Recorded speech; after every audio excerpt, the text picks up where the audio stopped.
குருபியோ நமக. Cosmic connections Jayalakshmi Sriram. குரு பெயர்ச்சி பலன்களை நாம் பார்த்து கொண்டிருக்கின்றோம். அந்த வரிசையில் இன்று நாம் மகர ராசிக்காரர்களுக்கு குரு பகவான் எந்த விதமான பலாபலன்களை கொடுப்பார் என்பதை பற்றி தெரிந்து கொள்ளலாம். இந்த வருடம் ஜூன் மாதம் 1ஆம் தேதி அன்று குரு பகவான் மிதுன ராசியில் இருந்து கடக ராசிக்கு பெயர்ச்சியாகின்றார். கடகராசி என்பது குருவினுடைய ஆட்சி வீடு. எனவே தன்னுடைய ஆட்சி வீட்டுக்கு வந்து அமரும் இந்த குருவானவர் மகர ராசியை நேர் பார்வையாக பார்க்கின்றார். உங்களுடைய 3 மற்றும் 12ஆம் வீட்டுக்கு அதிபதி இந்த குரு பகவான் தான். இவன் இப்பொழுது கடக ராசியிலே வந்து அமர்ந்து கொண்டு உங்களுக்கு என்ன செய்வான் என்பதை பற்றி தெரிந்து கொள்ளலாம்.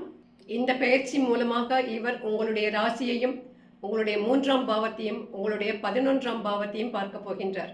உங்கள் ராசியை நேர் பார்வையாக பார்ப்பதாலே குருவினுடைய கடாட்சம் உங்களுக்கு பரிபூர்ணமாக கிடைக்கும். ஏன்னா உங்க எல்லாருக்குமே தெரியும் குருவிற்கு வந்து ஸ்தான பலத்தை விட பார்வை பலம் அதிகம் என்று. எனவே இவனுடைய நேர் பார்வை உங்கள் மீது விழுவதால் இந்த ஆண்டு முழுவதுமே உங்களுக்கு ஒரு சுபிட்சமான வாழ்க்கை தான். நடுவில் கொஞ்ச காலத்துக்கு ஒரு 3 மாதத்துக்கு அக்டோபர் 31 இவன் வேகமாக அதிசாரமாக போய் சிம்ம ராசியை எட்டி பார்த்து அங்கு கொஞ்சம் இருந்து விட்டு ஹலோ சொல்லிவிட்டு திரும்பவும் கடகராசிக்கு வந்து விடுவான். எனவே 9 மாதங்களும் உங்களுக்கு மிக சிறந்த உற்சாகமான நம்பிக்கை தரக்கூடிய தனவரம் கொடுக்கக்கூடிய சந்தோஷமான ஒரு காலகட்டமாக உங்களுக்கு அமைய போகிறது. நீங்கள் எத்தனையோ ஆற்றல் மிக்கவர் தான். பேச்சாற்றல், செயலாற்றல் எல்லோருமே உங்களுக்கு அதிகம். மிக ஹார்ட் ஒர்க் பண்ணக்கூடியவர், ஓயாமல் உழைப்பவர்கள். எந்த நேரமுமே நீங்கள் வந்து சுறுசுறுப்பாக எதையாவது செய்து கொண்டே இருப்பீர்கள். என்றாலுமே மற்றொரு பக்கத்திலே உங்களுக்கு சோம்பேறித்தனமும் அதிகம். அந்த சோம்பேறித்தனம் என்ன ஆகுறதுன்னா இந்த கிரக நிலை மாறும் பொழுது ரொம்ப ஜாஸ்தியாக இருக்கும். ஸோ நீங்கள் வந்து ஒரு கூட்டுப்புழு வாழ்க்கையை வாழ்ந்து கொண்டிருந்தீர்கள் இதுவரை.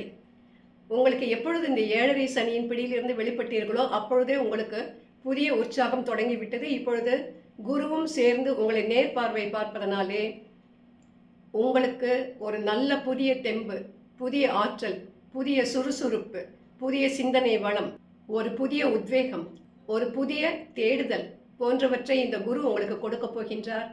அதன் மூலமாக வாழ்க்கையிலே நீங்கள் பல சிறந்த வழிகளில் உங்களை முன்னேற்றி கொண்டு சில புதிய தொழில்களில் உங்களை ஈடுபடுத்தி கொண்டு ஏற்கனவே நீங்கள் செய்து வந்திருந்த தொழிலோ உத்தியோகமோ அதில் உங்களை முன்னிலைப்படுத்தி கொண்டு நீங்கள் மேன்மேலும் உயர்வதற்கான ஒரு அரிய வாய்ப்பு இதை கை நழுவ விடாமல் தக்கபடி பயன்படுத்தி கொள்ளுங்கள்.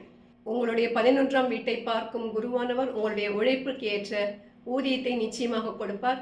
பண வரவு உங்களுக்கு தாராளமாகவே இருக்கும். கேட்ட இடத்திலே உங்களுக்கு கடன் கிடைக்கும். உங்களுக்கு செய்வதற்கு அடுத்தவர்கள் தயங்க மாட்டார்கள். உங்களுடைய 3ஆம் வீட்டை குரு பார்ப்பதன் மூலமாக உங்களுடைய சகோதரர் வழியாக உங்களுக்கு உதவியும் ஆதரவும் கிடைக்கும். இதுவரைக்கும் உங்களை ஏனென்று திரும்பி பாராமல் கூட இருந்திருக்கலாம் உங்கள் உடன் பிறந்த சகோதரர்கள். ஆனால் இந்த காலகட்டத்திலே அவர்களாகவே வலிய வந்து உங்களுக்கு உதவிகள் செய்வார்கள், உங்களுக்கு கை கொடுப்பார்கள்.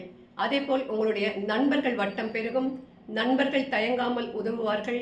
உங்களுடைய அண்டை அயலார் அக்கம் பக்கத்து வீட்டுக்காரர்கள் கூட உங்களுக்கு தானாக தேடி வந்து உதவிகளை செய்வார்கள்.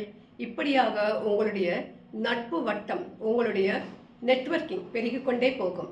சுருக்கமாக சொன்னால் நீங்கள் எதிர்பார்த்து கொண்டிருந்த ஒரு நல்ல பொற்காலத்தை இந்த குரு பகவான் உங்களுக்கு கொடுக்க போகின்றார்.